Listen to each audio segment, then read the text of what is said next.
Hello people of the internet, and welcome to another episode of Really Broken Always.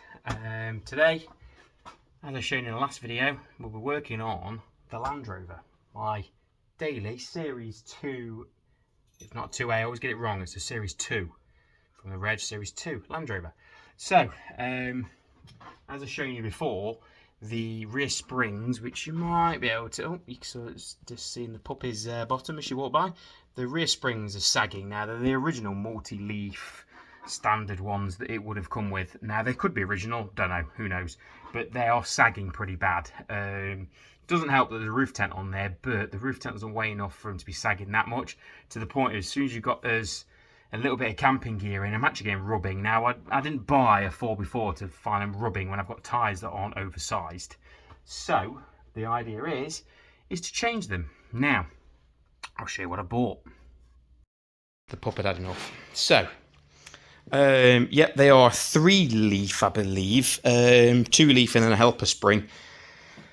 All the information I could gain was that's about normal for these, for what I'll be doing with it, really. I think they did a 4-leaf one, 4-leaf clover, but it would have been a bit overkill from what I was told, so I've gone with these ones.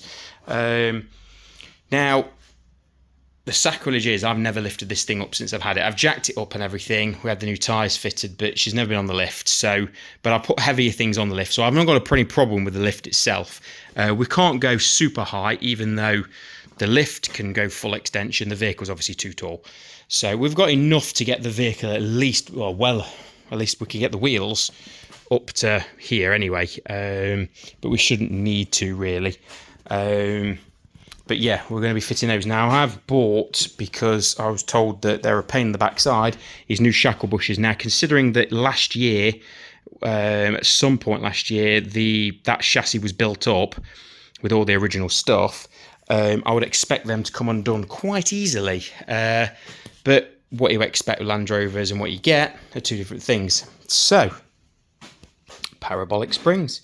I suppose we should get this thing lifted up. Okay guys, so there you go, you can see the old Galv chassis. So, obviously my lift being a 2-poster, doing springs like this is going to be a bit of a pain because there's nowhere I could lift off. So, because the exhaust goes down one side, so it'd be crushing that, I suppose I could take it off. But anyway, so what I've done is use 2 of the legs, lift the back up, I get a couple of axle stands and shove them under the chassis at the front, well, just a bit further back, just so it's got it. Then we've just got to now get the U-bolts undone. So we're getting that weight of the axle off. And I can undo the shock bolts. And we can start undoing these springs. Yes. Yo, Wills. Guys, so we've got the U-bolts undone. So the axle is free as a bird. So what we need to do now is get some axle stands and just prop the axle up. I think we need 3 axle stands, one to do the nose of it as well. Just because she'll want to tip. Then I can, if I lower it down onto those axle stands, it will stop that. Then I can start undoing these springs because now they're unloaded. Should be a bit easier to get off. Don't think there'll be as much tension now. Yeah, I'm sweating a bit. Only because the U-bolts were rusty as beep. So, that was a bit of an annoyance. Getting there though, aren't we? So, springs are down at the back. We've got the axle propped. Now this side, the shackles came undone alright. They are notorious for seizing inside the bushes. That one did exactly that. As you can see, I've been gunning it. And all the vulcanisation of rubber. Is it vulcanisation a word? The vulcanising. The rubber's all stuck, so all I've got to do is undo the front, and they're off. Relatively painless, I'd say, but I've not dropped anything on myself yet. Yes. Spring out.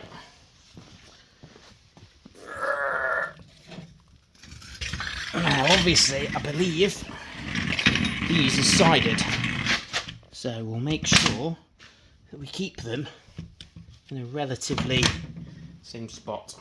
But I believe the way the bushes sit, makes them sided. Let's get this one out of the way.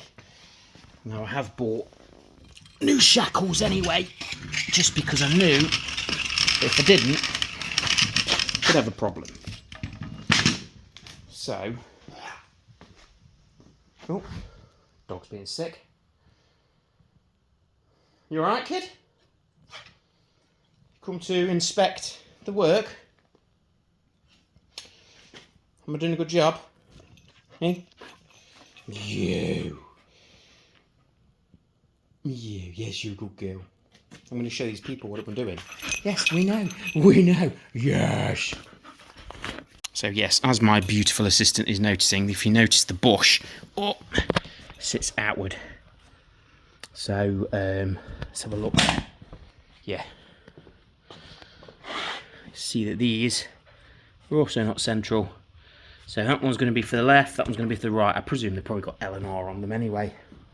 And I'm going by this fact that these have probably been installed correctly, but who knows?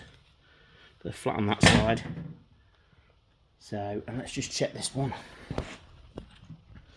Yeah, you see that was doing the same thing. So, that's how we'll install them. But on the bench, I suppose what we should do is check that the shackle kit that I got is correct. Really hard doing this one hand. I should have actual shackles themselves and all of the bolts and nuts. Presume, and these are threaded shackles, which I always find a bit freaking weird. Threaded and non-threaded. What are you doing? Yeah, non-threaded, threaded. I always find that a bit strange, but when I was told about that, and some high tensile bolts. So the big ones for the front of the chassis, and then for the rest. Easy. So here we go, guys. I tell you what, these are just as heavy as them bloody old ones. So this would be the left hand side, looking at it, because the way the bush sticks out, it's flush on the inside edge. And if we look at that one, yeah, flush on the inside edge, flush on the inside edge, flush on the inside edge. Obviously this is the opposite side, flush on the inside edge. Right, so what we'll do is we'll copper slip the actual shit out of the ones for the front, and we'll offer them up and put the fronts in, and then we can do the back. So we've got one on, not tightened up, but I put them, replaced the shackle anyway, even though it didn't need changing, but it might as well while I'm here. Nice liberal copper slip on each side, and we should be good to go with those really. So they're nipped up, just got to put the nut on the back, same as on the other front, but we need to get the other one on now and just repeat the same process. And then obviously need to rotate the axle back, so this strap, oh, that strap's already done it, and then what we'll do is we'll raise the vehicle up to the is it raise it up? Yeah, raise it up. So then she'll start to sit on this a bit better, and we can start looking about putting the U-bolts in, and in theory that's it. So, but something will go wrong, it always does. So then guys, the springs are on, not tying them up, so what we need to do is raise the lift up just to align the axle a little bit more, and it should be able to push it onto the pegs, hopefully, or manhandle it onto the pegs, but watch this space. So we've just done up the shockers, so what I've got to do is bolt them back up to that. So we need to just put some tension on these springs, and hopefully they'll start to compress a little bit. It's not very much. I expect it to be quite a bit, but typical. It's not very much at all. So Now, when I did look online, they're saying you probably won't need extended shockers, but we'll see. I mean, these ones look old, but they've still got the gas in them, or oil, whichever it is. They're not leaked. So, either way, at least this will get us by for now. And they're on. All we need to do now is just start to tighten up the shackles now, so because there's a bit of weight, in actual fact, can be let off. And hopefully they'll all tighten up and everything will be okay. So I can put the wheels on and we can set her down and see whether it actually doesn't sag as much. So it's a moment of truth time, guys. Here we go.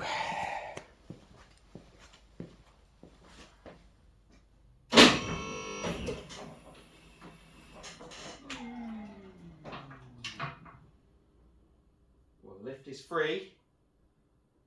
Much better.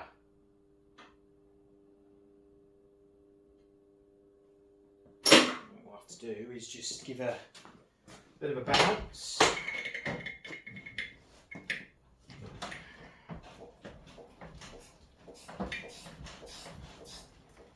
Better. And load her up a bit. Alexa, off. Right. Well, I know full well that that is a damn sight better. Far better. I mean, okay, she's not sat overnight, but either way, she's sitting higher than she ever has. That is much better. I mean, it's pretty much as it is at the front. Let's have a look underneath. I mean, she's sitting close to the helper springs, but that's kind of be understandable because of the roof tent, I guess. But either way, we'll soon find out in 24 hours, once she's had time to settle down a bit. And then tomorrow what I'll do is I'll take her out for a run once it's daylight. But I'm happy with that because it is better than it was. So, and I bet she's now sitting level from the back. Let's have a look. Yeah, you see she was sagging badly on the driver's side. So, yeah, perfect. Yeah, so there we go then, guys. That was relatively easy. I mean, I started it at 6 p.m. It's now, I think, just gone 9 p.m. So that was prop there. That was relatively a simple process. I am obviously ditched, but that's what happens when you work on Land Rovers. My back is ditched as well. Should have put my overalls on. But either way, I am mildly chuffed with that. So one is going to get cleaned up and this thing can come back out. So because you don't need it back in here really. And we'll see what it looks like in the morning, I think. But yeah, I can see she's already sitting higher. So the fact I've just bounced on it as well will really bed it in as well. So it might, I mean, I had to jack it up about inch and a half, whatever that is in. I haven't got a tape measure here. I did have a tape measure. Oh, here we go. What is it in mil? So 20 something, 25 mil, I'd say, I had to jack it up by, to get the shockers to go on. Now, obviously, if it was sitting down, it would be sitting on those anyway, so I don't really see why I'd need those, but they're standard shackles. That's the next thing I'd have to do. If I find it's still dragging its arse, I'll just put, are they military shackles? I don't know, Greg will tell me because he'll watch this. We'll just put the extended shackles on it, which means I've been doing extended shackles quite a bit recently, hasn't it? Because the standard had them, and now this. I think the MG needs them because it's just starting to sag a bit, even though they're new springs, obviously, as you saw 2 years ago. But there we go. Anyway, I hope you enjoyed the video. I'll see you in the next one.